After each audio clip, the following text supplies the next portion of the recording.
Hey, before we get started, in the time of the virus, with plenty of time to read, here's what's on my reading stack. Things I'm working on today. Boy, you can't really see that, can you?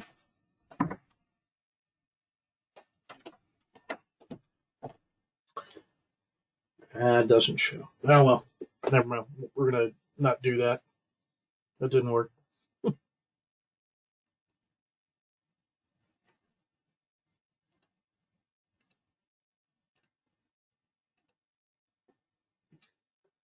Too much glare. So what's on my reading stack? Strategic continuous process improvement. Taiichi Ohno's Workplace Management. That's Japanese management from the Toyota, a 100-year anniversary. Standard work is a verb, a playbook for lean manufacturing. It's how to eliminate waste and useless activity from your work processes. 6 simple rules, how to manage complexity without getting complicated. More to follow. Make it stick, the science of successful learning. I've been working on some theories of adult learning and applying them to how we're structuring the learning management system. Classics of organizational theory. Teaching thinking skills, how to teach critical thinking, which means you got to learn it first. And then finally, thinking and reasoning in human decision making, the method of argument and heuristic analysis, how to make sense in a sensible way out of complicated and complex situations. You don't have the ability to do massive experimentation. So there we are. Okay, so let's dive into it. We'll start with today. Well, it started off with yesterday's market situation. So what we had was really 2 days. Let's see. Let's try that again, so you can see that a little better.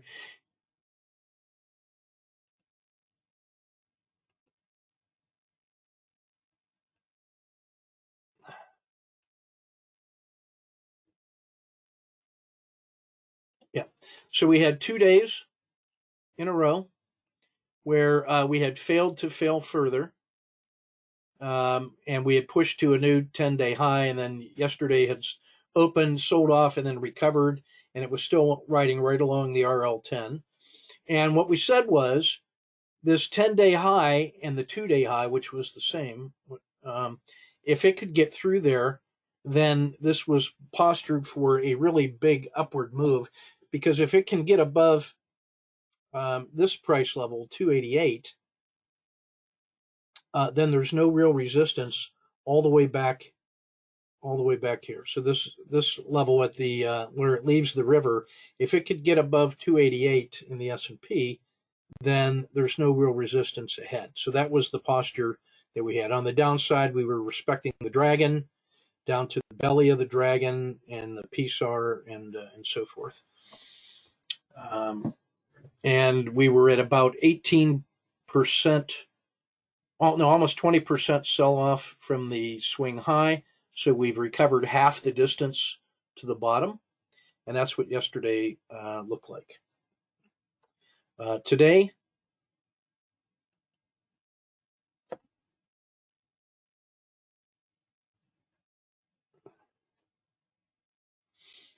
was a decisively upward day.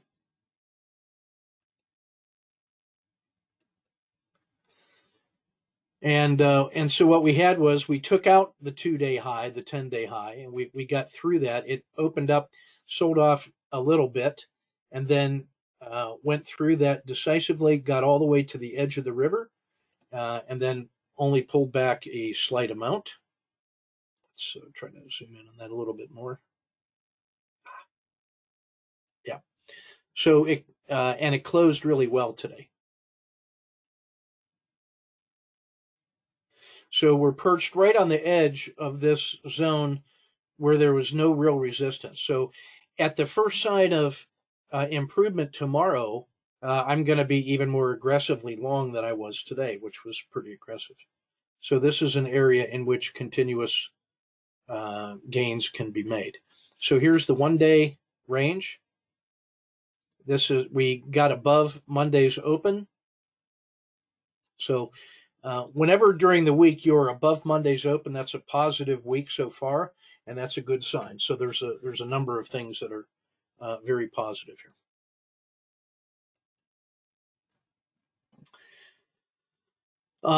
Price to the downside, we have the 1-day low, we have the edge of the dragon, the Bollinger Band mean. The southern skin of the dragon to me is significant.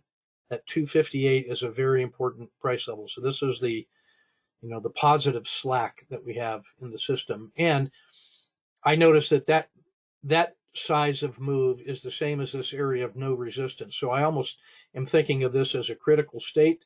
And if it can go north, off it goes back to fair value at 304.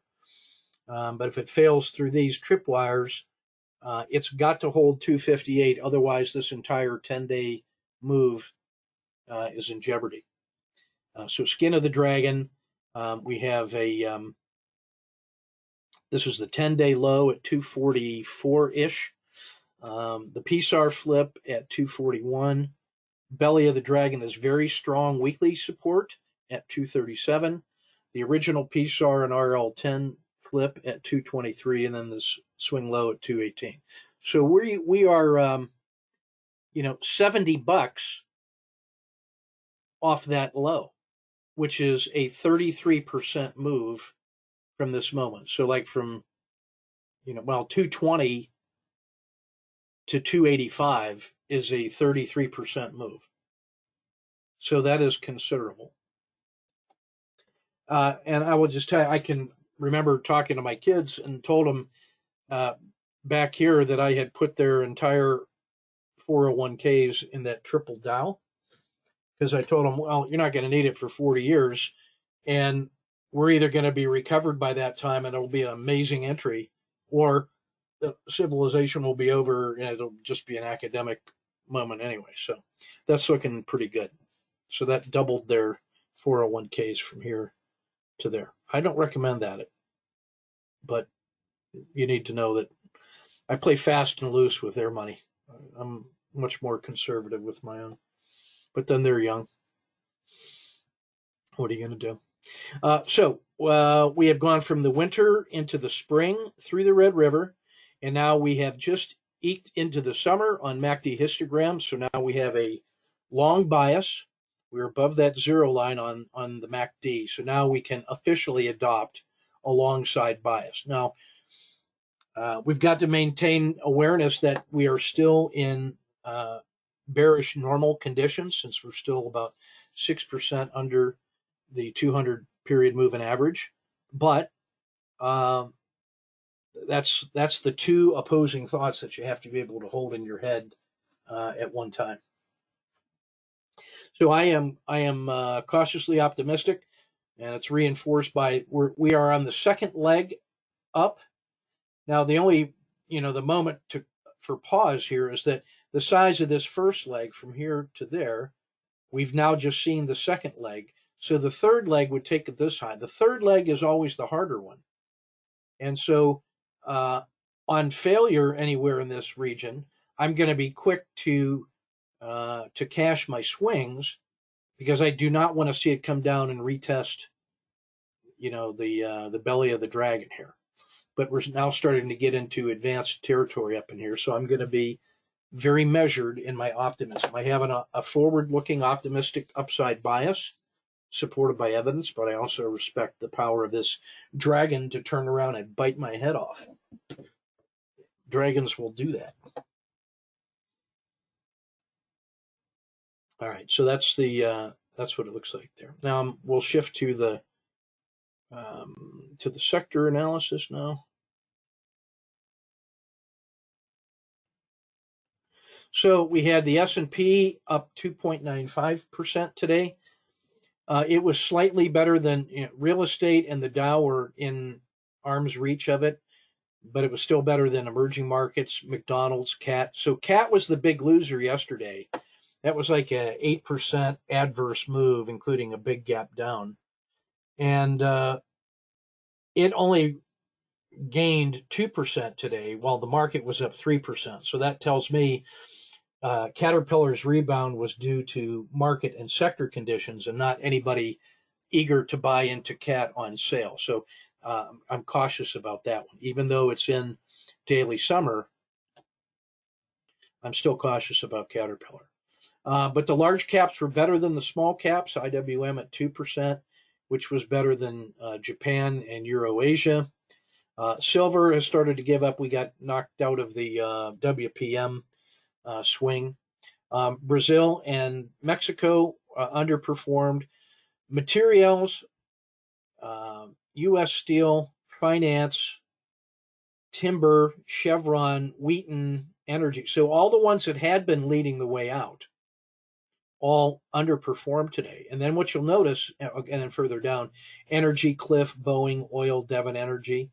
So those were all the original leaders that were coming out of the sell-off, right?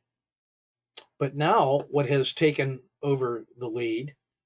Walmart, healthcare, clean energy, technology, Home Depot, another tech, Apple, Wynn, Tesla, and Virgin Galactic at the top of the stack. So Virgin Galactic, that speculative move, up 23%, Tesla up 9%, and Wynn up 7.5%. That's just bailout money and sort of a relief rally, I suppose. But Apple, that's buying Apple on sale. That's all the hedge funds and pension funds that got to buy them, and you have to own Apple.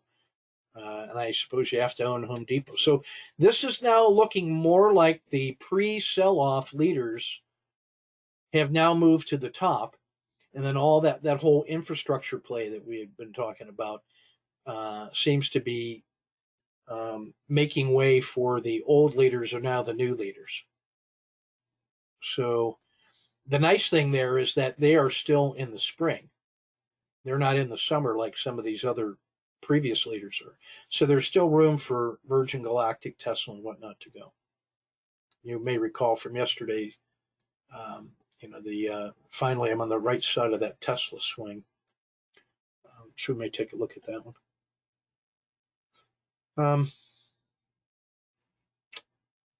Let's do a couple trades of interest. Oh, by the way, this one from yesterday, I got some good feedback on this one. So it's the April 13th podcast where the opening 10 or 15 minutes was on the dynamics of this chain trading. So that one is worth paying attention to. I'm actually going to take that little section out of that podcast or clone it and make that a standalone lesson inside the learning management system and call it chain trading. So I built a course today for the Van Tharp guys that are doing the hybrid workshop for June. Part of their prep work, I created a chain trading, and this is prominently featured in that course. Will be that discussion from yesterday. So I really think it captures the essence of a sequence of decisions and phases that causes you to be a manager as well as a trader. So we got to be able to do both of those things. We got to have somebody that's managing the overall ecosystem management, while we have other people that are focused on specific tactical trades. Conceptually, we got to be able to do that. So that one I think was worth more attention. So I just want to cover a couple of the tactical trades. So the first one is on Walmart. So this is on minute charts. Oops, let's get the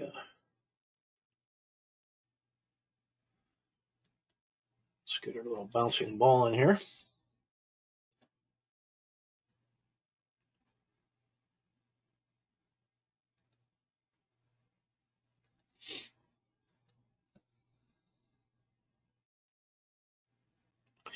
Okay, so it featured a gap up, as did the rest of the market, and that was the first sign it was could be a good day. Is because the There was no sell-off in the overnight market, and the futures opened strong. There was some initial profit taking, and so I mark off. As you can see, the RL10 has just started to turn, and so I've marked off the peak of the RL10 and the belly of the RL10, and that turns out to be something like. Let me see if I can get this.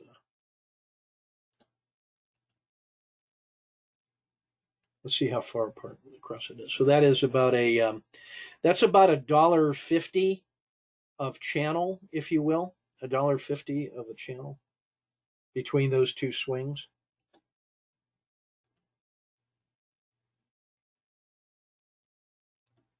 That's where you start getting insights into the size of your minimum manageable risk box. So now we have the RL10 turns. We have a 1, 2, 3, and now the RL10 crosses, and this feels like an orderly move. So I'm going to make an entry at the green dot when the RLXD, and then my execution risk is going to be this. So I'm going to be like at 126.40, and then my the entry is going to be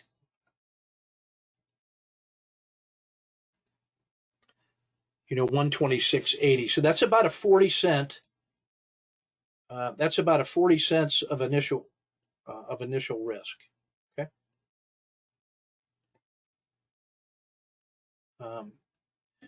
And then what I can see is I really am wanting it to get above this blue line. Once it gets above the blue line, I know I'm going to be free and clear.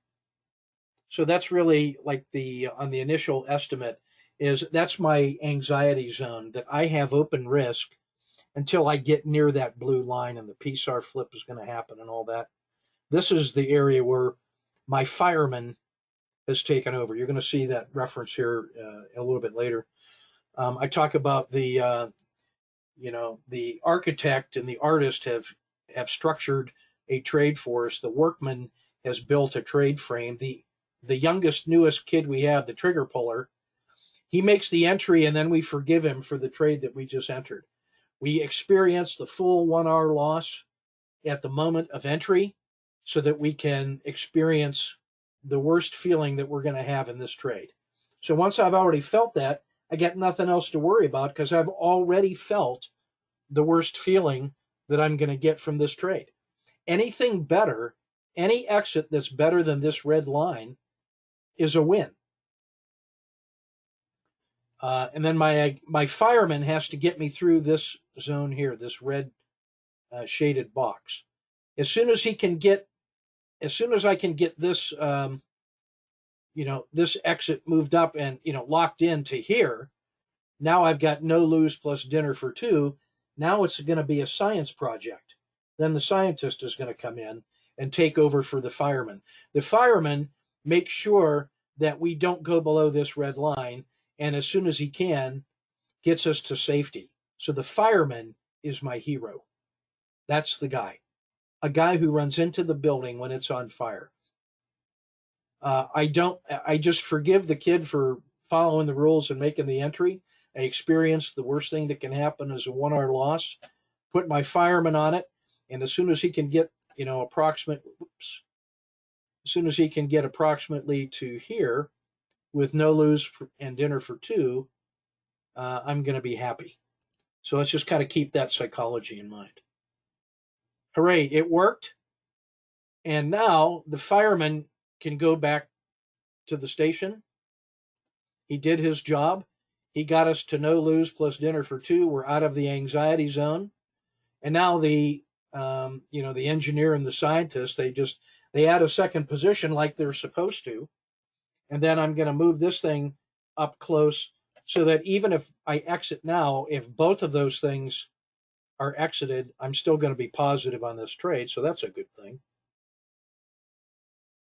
2 bars into it and I haven't failed yet. Good. Science project. Now what I'm looking for is this line up in here. At this moment, that Z3 line looks to be significant because if price just went through that blue line, it went beyond a Z3 from my entries. And that will feel like the only explanation would be that guys from higher time frames are generating the momentum for reasons unknown to me and not evident on this screen. There's nothing on this screen that tells me why they should. The reason they might is because of the prep work and the planning that we did earlier to realize that Walmart was something that could really go on daily charts. But from this chart here, all I'm trying to do is get my entry in, get to no lose plus dinner for two, get a second position on when I get free and clear, and then start calibrating this move like a workman. All right. So that blue line is the next one that feels significant.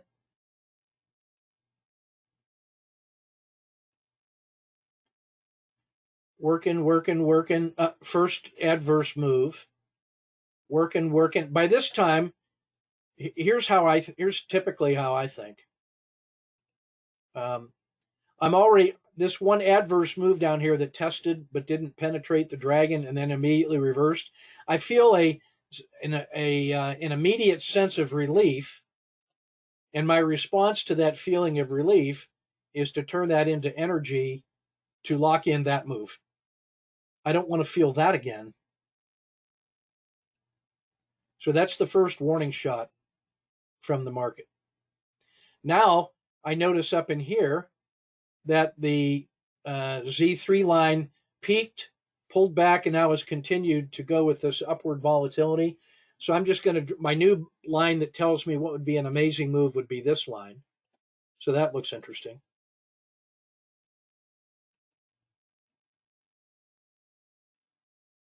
Starting to flatten out. Now notice the RL10 has flattened. The RL10 crossed over the RL30. So notice the RL30 is still going high and now has started to roll over. And meanwhile, the RL10 has crossed, has rolled over, and has now penetrated the dragon. And now notice that the PSAR is higher than the last place that I pegged my stop. So anytime I see the PSAR go through my stop, I say, why do I think I'm smarter than math? I don't. I don't think I'm smarter than math. So let me just move that up a little bit. Now you can see that this region that's in play, between the vote north and then the cat, that's starting to get pretty narrow. And you see the dragon rolling over. This is almost ready for an owl entry, because if it were to fall below this red line, I would predict that we would see an owl entry or the owl conditions, because you have an unambiguous move, you have a P1 outside, so RLCO outside the river. We're almost at criteria 3, where the RL10 is just about ready to cross the dragon. Criteria 4 is the dragon rolls over and starts to slope downwards, and it's right on the edge. It's at the 12 o'clock position. It has moved up, and now its slope has leveled off, and the RL30 has also leveled off and is getting ready to roll over. So when those two things roll over, it will only be because price failed, and the RL10 will have penetrated the dragon. So knowing the owl pattern as I do, and having watched this thing unfold 5,000 times, we are very close to an owl criteria. Now, what does that mean? Do we want to go short? Well, I got to check to see this symbol against the sector, against the market, what everything else is doing. Probably not, because this was one of the stronger stocks and better than the market. So I don't want to get short something that was stronger than the market. I want to find the weak elements of the market, like Caterpillar. And if the market starts suffering, I want to find the thing that's doing the worst, not necessarily and rarely stop and reverse. All right. But the other thing I wanted to say was that the owl can act as a not only an entry signal and whatnot, but it also, as you start monitoring the criteria as it fires, you're getting some management information that tells you something about the market condition. In the tactical world, where we are in the life cycle of this move and what the slope of the dragon and all that stuff is and where we are in the owl criteria. All of that is management information as well as trade information. It's management information. And as you saw when I accidentally revealed, it comes back and hits our stop in a perfectly rational, ordinary manner. And then no matter what else happened, that just happened. So we've got an entry. Just a minute. Let's since we're keeping score.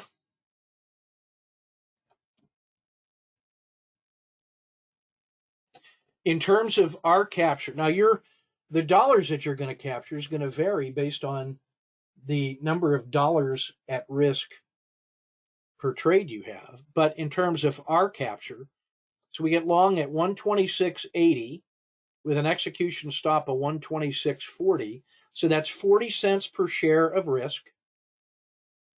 And then it goes from 126.80 to, let's call that, just for math, 128.80. So it captured $2 on 50 cents of risk, or 40 cents of risk. That's 5 execution risks. And then this one goes from about, I'm going to call that 127.80 to 128.80 just for math purposes. So that's about 2R. We'll round it down to cover the costs. So that's about 2R. This is about 5R. So that routine trade is 7 execution Rs. Now, if your position sizing R is 1/3 of your execution risk, then that's 2R that you netted. And that's the 2R that you need to net this week. So that in 50 weeks, you can net 100R. Just chew on those numbers as you think about what it is you're trying to achieve. So there's 7R in Walmart, for crying out loud. Now, this is an interesting moment here. So what I want you to notice is that the the Bollinger Band has rolled over completely and is now starting to pinch back. We can see that previous Z3 excursion is still holding on the upside. Here's the VWAP has now moved up to here. The RL270, which is the long-term fair value, is now above where our first entry position was. It's now where the VWAP opened at. So now term guys that are improving their opinion of what Walmart can do. We're starting to see the Z3s pinch. At this point, what I take is I notice a RL10 peak and RL10 belly, if you will, a slightly higher low, and then it crosses the dragon again right in the middle of the river. And now I'm just re-entering with one position where I just exited 15 minutes earlier. What I want you to notice now is that our trade took the form of, on MACD, the +1 if you saw this before I said it, summer, fall, summer. And if you recall the lessons from earlier this week and last week, what I said is summer, fall, summer is an automatic long.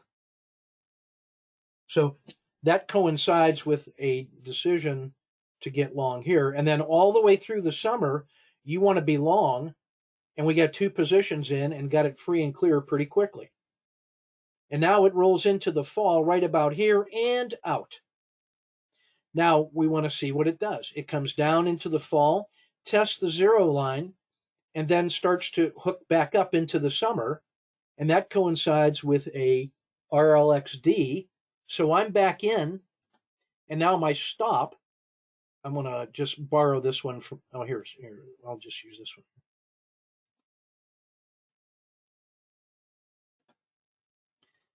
I want to put that like right at the PSAR or as close as the belly of that dragon. I don't mind whichever way you want to do that. I'm going to bring this back so that we don't we don't get lost.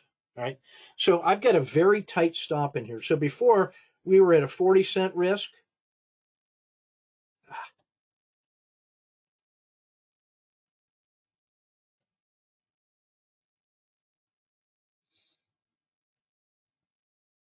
So that's a 40-cent risk. And now you can see if we used a 40-cent risk just for symmetry for execution, then our execution stop would be down here. But that's already much lower than we need to. If it takes out the PSAR, I already see a price that tells me that move is over. So I actually don't even have to use all 40 cents. I'll keep the same position size that I had down here when I was risking 40 cents for execution, but I'll keep the same position size and I'll just get out if it moves against me 30 cents. So I'm minimizing my risk and I'm not aiming for the maximum mathematical position size. I'm just recognizing that we're already moving towards lunch. And so that's what our trade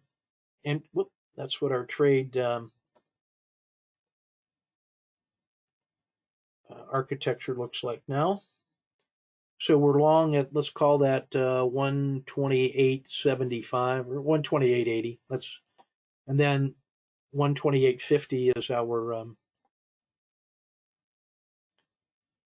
is our risk. Sorry about that. Okay. And now if it gets through that blue line, I'm feeling pretty good. And come on, yay! And nothing.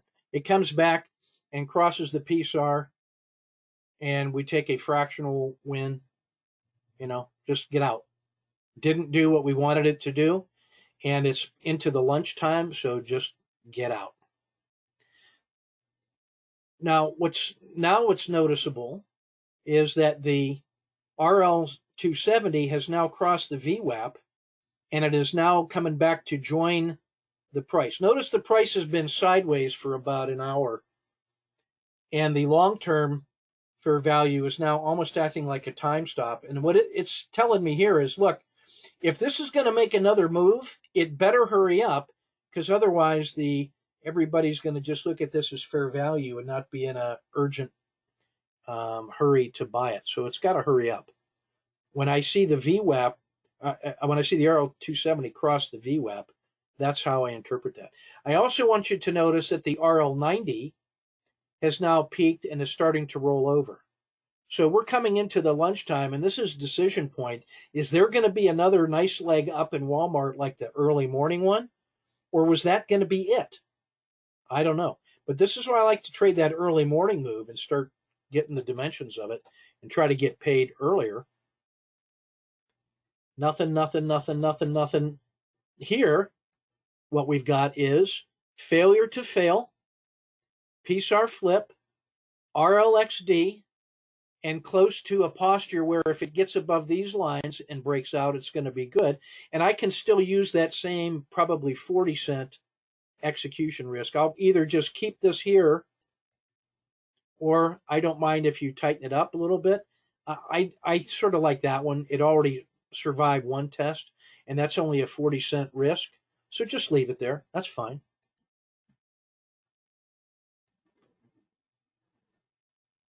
And scratch. And now we're into lunch. So there's 7R and a couple efforts to try to get more, and it didn't reward. So only 1 out of 3 paid off, and that payoff was 7R. And we didn't lose money on the other trades. And the dogs see somebody walking their dogs outside. That's them serenading us. Good puppies. All right, so later on in the afternoon, so this is Walmart, and this little morning shenanigans all over in here. I should probably do that in yellow to be consistent.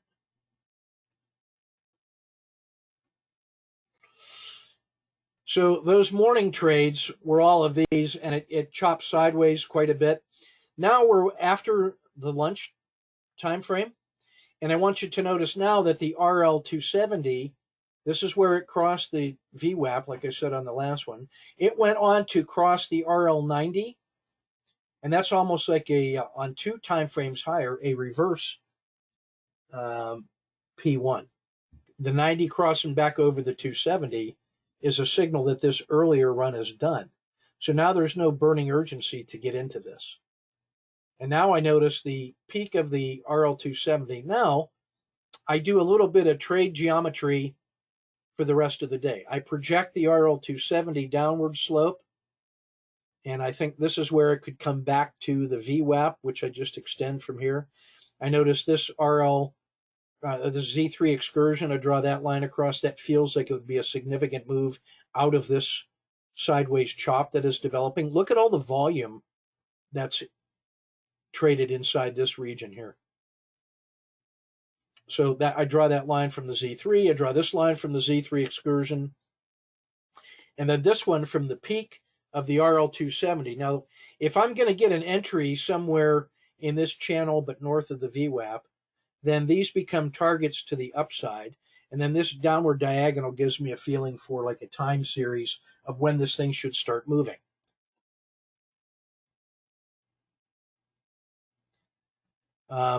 It gives me a low and a P1, a higher low in the RL10, a sideways quiet channel of about 40 cents. That box is 40 cents. That's the minimum manageable risk box. So I just buy it here with a stop at 40 cents, and then off we go. Let's see what, if anything happens. I don't remember, but yep, get our second position in. When it clears the blue line, hooray. And now, at this point, my stop should be from down here up to about here, and then if I can get it to here, that's pretty good. Now I'm at no lose plus dinner for 2 on the second position. Now I don't care really kind of what happens. And it's a science project. The fireman is out of it. Now the engineer and the scholar is in, just to see what the reporter. Now it crossed this dotted line, so that feels like it's now postured to make a move if it's going to make a move, but it doesn't, so we're out. In some other world, maybe you could stop and reverse, but I don't, because Walmart was still one of the better ones. But now when it makes a low, a lower high, and then there's a collapsing dragon, I'm now going to play this move from the collapsing dragon back to the VWAP and see what it is that I can get. And so now I can put my stop. I can get short right there with a pretty tight stop, like right there.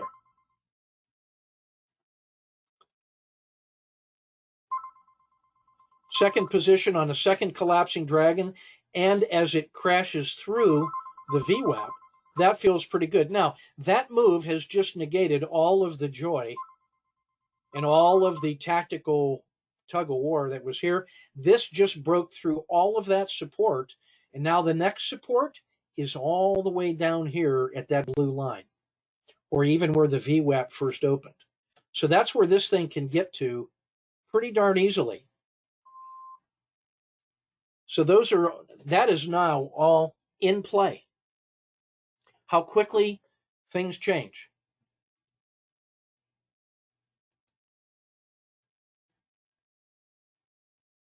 Ooh, third leg down. Now so my little fireman had to have done this, and now he's going to have this like right about there. And now I get 2 positions free and clear. I'm in the afternoon, so I only got about an hour left. So I'm not going to try to get more out of this. I just want to see how much of this remaining move I can still preserve.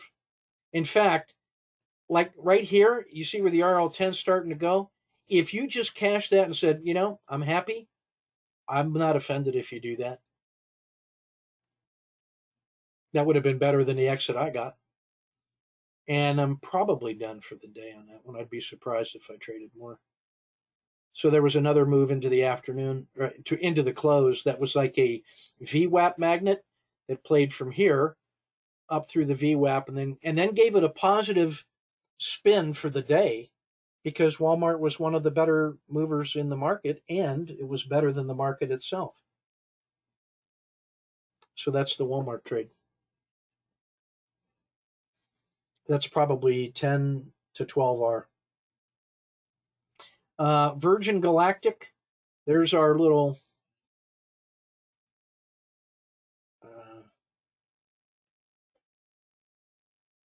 morning RL10 wiggle, if you will.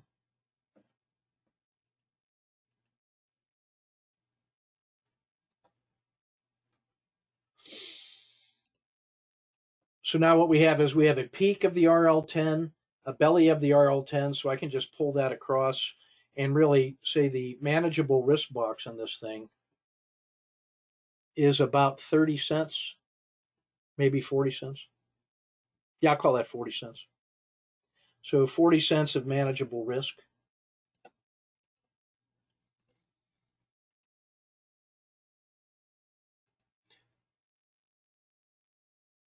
And the reason I say that's a manageable risk is because if I get long north of that yellow box and it starts to move against me, I'm not going to let it get all the way through that box and below the VWAP before I exit. So I'm going to try to exit at the VWAP or higher if it starts to fail on me, if I were to get long in here. So that's what I mean by the manageable risk box. It comes out of that box, so I'm long. Notice the summer, fall, and now it almost feels like a summer getting ready to come on. Hooray. So my initial stop had to be down here. By this time, I'm at no lose plus dinner for two. The fireman's done, and now the craftsman is in there. You know, the guy's building the wall. Horrible. Should have exited. Should have exited here, especially after a gain this much. So I had double the position in, and I had a RLXD and a PSAR flip, and I didn't do it. This is bad form. Bad form. Shame on me. Error. I forgive myself. So, again, that's 2 days in a row I've showed you bad form. So don't do that. Take the exit, and then the re-entry should have been right here. So this is twice in 2 days I've done this. This is not good. I need to get my head right. But I'm able to conduct forgiveness, and now what I'm supposed to do is put an entry in here when it eclipses the hump of the dragon. It's getting ready to get it above the hump of the 10 in RLXT. So even though this was an error, I have to forgive and forget and go. I'll remember it later. And now I feel much better.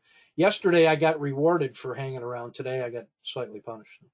So now I've exited right where I was supposed to exit on the first leg. And I got the extra little bit of punishment by having a second position on and lost a little money. So now I feel like, my sins have been accounted for. Back to the zero state. I like this already. RL10 is down here. A higher 10, it held support at the VWAP. The RL270 is rising. And the RL90 is continuing to rise. And here's the next target to the upside is that Z3 excursion. That's where I want to add a second position if I can. And I couldn't get it in, and it exited on one or two positions. So at least I did better on that exit. That's good. VWAP is still rising. All is well. Now, it's starting to get a little bit longer in the tooth. When the RL270 crosses over the VWAP, we're kind of like into phase 2. That's like the end of the morning session, right? We're now getting into the lunchtime channel. This is 11.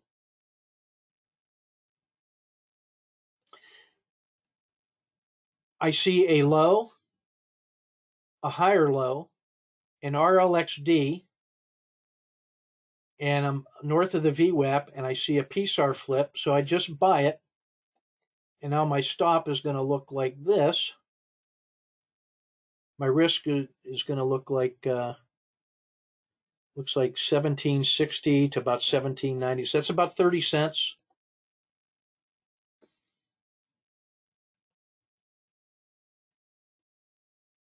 Scratch. Slow to re-enter. This could have been an entry. I didn't have the will. This could have been an entry. I didn't have the will. This one I had to get in because it was already eclipsing the previous Z3, so I just had to get in. And now my stop is, my exit is still kind of going to be the same, about 30 cents. And you'll notice that I missed the opportunity. That was like summer, fall, summer. This is where the auto entry should have been, and that would have I would have made another execution R from here if I had entered where I was supposed to. I just didn't have the will. Fractional. I'm getting sharper on my exits now. I don't let it move against me and go negative.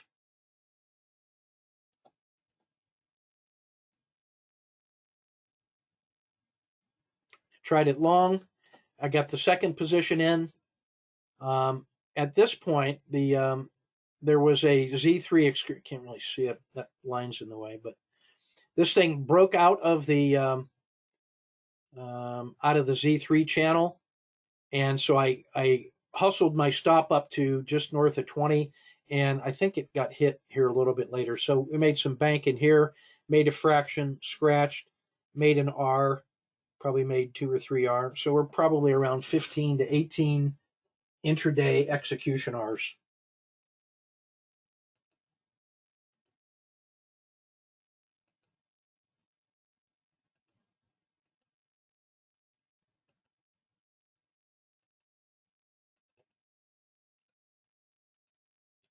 Okay, so that's everything I wanted to show on the.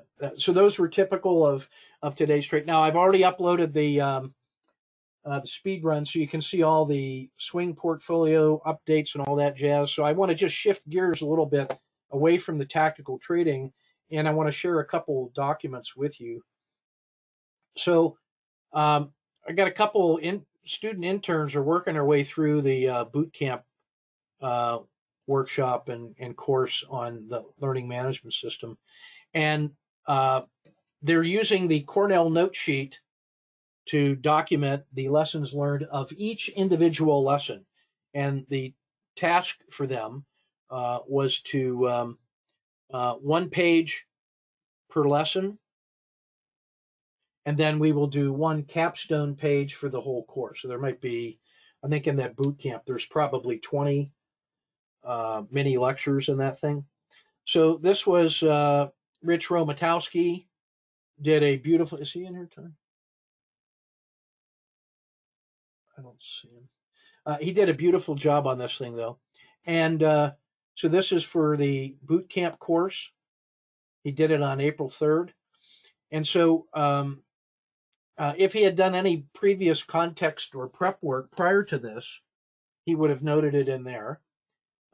These were the keywords that as he was going through and listening to the briefing, these sounded like key concepts, keywords, or processes that came out. So this is a lecture series on parts of the personality or parts of your trading system. And you heard me talking earlier about scouts, workers, the entryman, the fireman, manager, and a sniper. These are all guys that are conceptually, psychologically part of my trading psychology. These are all modes that I'm in, and each one of them has their own personality and their own purpose and mission. So that helps me remember what my decision criteria is in each one. I've rendered it down to just one job. One job you got to do. Scout, go look around and see what's possible. Worker, craft a trade frame that is stable so it doesn't collapse on us and fail. Little entryman, point man, get in there, get the entry in. We forgive you, get out of the way. All you got to do is make the entry and then move. Go feel sorry somewhere else. Fireman, Get us to no lose plus dinner for two. Don't let this thing go worse than -1R. Whew, it did. Good. Now, manage the trade.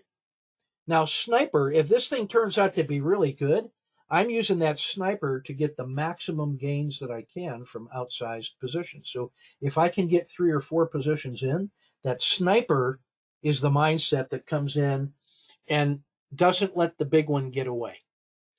So in the middle section under notes, Rich has put together the important lessons that he gathered from the presentation and the briefing and me sketching and babbling on the screen. And then over on the right-hand side, he's made notes about how this material applies to system, self, and markets. And this was a psychology lesson, so all of the insights, really, not surprisingly, are in the self area. And he's made a very important note that the entry is the only position which experiences emotion. And because we have replaced him at the moment of entry, we've gotten him off the trade. Tell him to go stand in the corner or go to the coffee room, go to the break room and go experience the emotion. You know, that's where the newborn fathers go. That's the only guy in that whole work crew that feels emotions. If I'm nervous about the entry before I get into it, then my position size is too high. I got to have a little bit of angst, but I can't be nervous. So he's put in the action a note to himself that he wants to learn more about trade framing once we get into, more about what the worker does. And then his synthesis is that his conclusion, his so what, is that I manage my psychological state by being aware of the 7 roles that I adopt through the course of a single trade, the decisions and emotions associated with that role, and when exactly each role takes command and then is relieved of command, so that I can adopt the correct mind state for the life cycle of the trade. He found it easy to understand, relatively short duration, and very easy to visualize and feel. So well done. That's an example of one smart sheet for one lesson.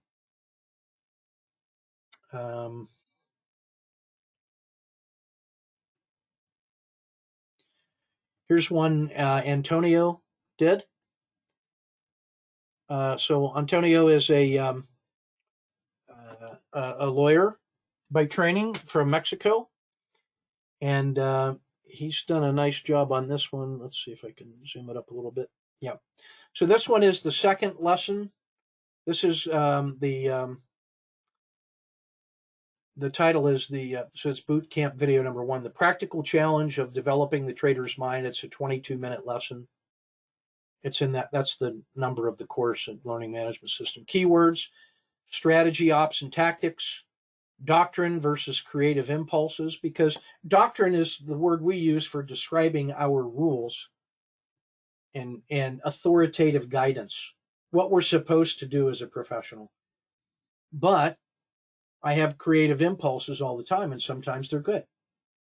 So I always have this dynamic tension between the discretionary and the rules-based. So this is a discussion of what to do about that. And then these ideas come out of a well-known management model about unconscious incompetence, how I'm normally blundering around. And then I'm aware of just how bad my blundering is. And then I can become consciously competent by focusing intensely on a simplified version of it, and to the exclusion of everything else, until I've practiced it enough and I've raised my level so that I can be unconsciously competent. So those are phases of mastery that we can go through, well known from the psychology literature. He's made a number of notes about things that I talk about in that lesson. He's aligned those things with system, self, and markets. I think this one is important, that under the system, he's identified the key teachings about the importance of continuous improvement and the plan, prepare, execute, assess model. Mindfulness is about the transactions and opportunities thrown at us all the time, and how mindfulness places a wedge in between the impulse to act and the decision to act. That's what consciousness and mindfulness are for.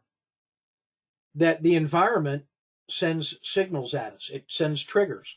Our sensory apparatus, depending on how fine-tuned it is and what our threshold to feel it is, we pick up on those signals. That signal generates an itch or an impulse to act. If we are not mindful, then we act on the impulse. It's a knee-jerk. What stops us from acting on knee-jerk reactions? It's a wedge that we can place in between the impulse to act and the decision to act. And that's what mindfulness is. So this is the reason that you explore your inner space, to find out what your triggers are, so that you know what external stimuli lead you to want to act. I'm not saying they make you act, because that's a choice you get to make. So that's a lesson on mindfulness. And then Antonio's synthesis is all about this, some other things. And then his note to self for his learning journal, things that he's going to work on. So a very good job of synthesizing that 20 minutes of discussion into the highlights. So what we're going to do, and what we're doing, is having student interns go through all of those courses, all of the lessons in every course, and putting together one-pagers using this standard modified Cornell note-taking sheet. It's a technique I use in my doctoral studies with my military students. It just works. So each course is made up of multiple lessons. Each lesson will have one of these. And now every student that goes through that, we're going to ask them to produce that page and ask them to post that to the lesson, so that each time a student takes one of the lessons and contributes their note sheets to it, the course just got better. This is how you organize collaborative learning to take advantage of the power of collaborative learners. So that's what I want to say about that.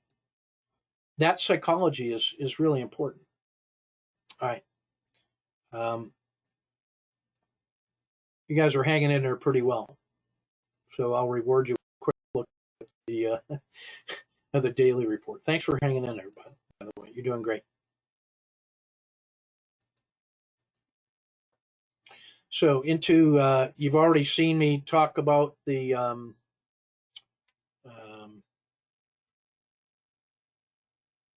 daily report, the market health check, I should say.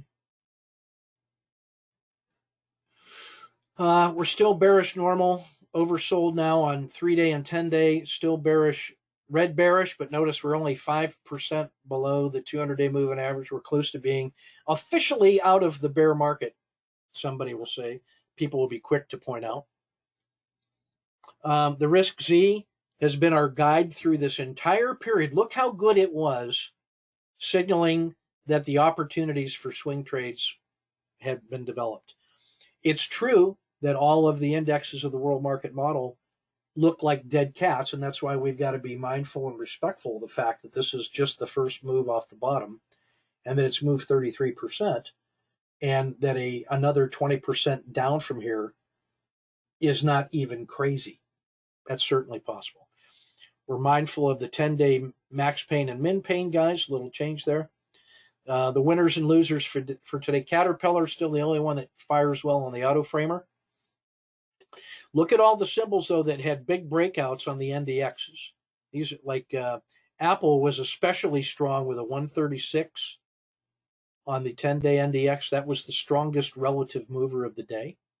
Microsoft, which we called yesterday, was also a big mover at 119, and it was up 5% for the day. We said Microsoft and Cisco were well postured, if you recall yesterday's move. ETFs, big moves in a lot of the symbols. A big move in the Qs at 137 on the NDX. That means XLK will not be far behind. So the S&P Tech was up 4.2 and the NASDAQ 100 was up 4.4. Both had big breakouts. UDOW had a big day. So this is the reason I like the triple leverage Dow, because when tech is up 4, it's up 7, and it's the Dow 30. So what's to be afraid of? Your lack of humility, Ken. That's what you should be afraid of. Yeah, noted. Pinch and stretch, nothing unusual to see there. Just a handful of things testing out on the auto framer, and that happens when we're so close to the 10-day high. Little to no change in the regression line fractals, but just notice that UDOW is still 7 ATRs below its fair value. So there's still room for that to grow. Lots of things on the daily squeeze, and that's typical when you have declining volatility in a tight range today and large average ranges. So there's a lot of things to choose from in that stack. Four Seasons and MACD, just about everything is in the spring and summer. Only treasuries have fallen off the cliff. Everything that's in the summer, the stronger the Z-score, then that means that was leading the way. So healthcare, staples, tech, materials, all better than the Dow and the S&P. And then over on the Dow 30, Walmart, number one position. That's why I'm in it today, and that's why I'll be in it tomorrow. That's where the workman is constructing those trade frames so that the entry kid just has to worry about the entry. I'm already focused on symbols that are postured to move well if they start moving. If they start moving, the entry conditions are hit, then I have already convinced myself this thing could move pretty well. And that's the purpose of planning and the scouts. NDX multi-time frame summary, the big movers today, Apple at a score 248 on the 3-day NDX, 136 on the 10-day. And then over in the ETFs. So these are the magnitudes of the breakout. So bright green means that it broke out of that previous trading range. Now, here's why Walmart is so darn interesting right now. It broke out on a 3-day, 10-day, 30-day, 90-day, 270-day look back period. There is no resistance overhead in Walmart. Gold, surprisingly, also in the same position. How about that? And then Japan is doing nice. We have a swing trade in that, and it broke out nicely on a 3-day. So that's how you can use the NDX to get a quick assessment of what's going on. 30-day regression line is continuing to improve. Look how good the signal was that when it crossed its 10-period moving average, 3 sigma away from average, it's now back to the long-term average. That is a early warning for potential turning points, and you've heard me talk about it every night till you're sick of it, but that's how you read that chart.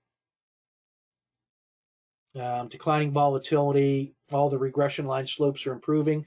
The 90-day regression line slope is now at the 6 o'clock position and ready to add power to the wheels.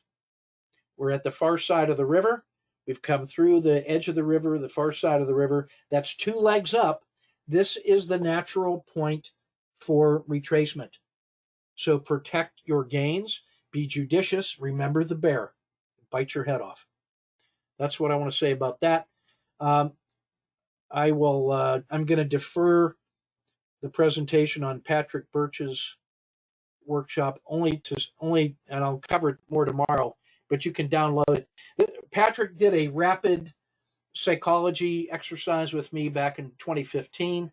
He's a full-time pro money manager, and to get rapidly read on, we went through about a 3-week exercise with him and about 9 different tasks of going through almost like the Stations of the Cross, where he did some psychological exercises. He's got a good presentation on it. It's in the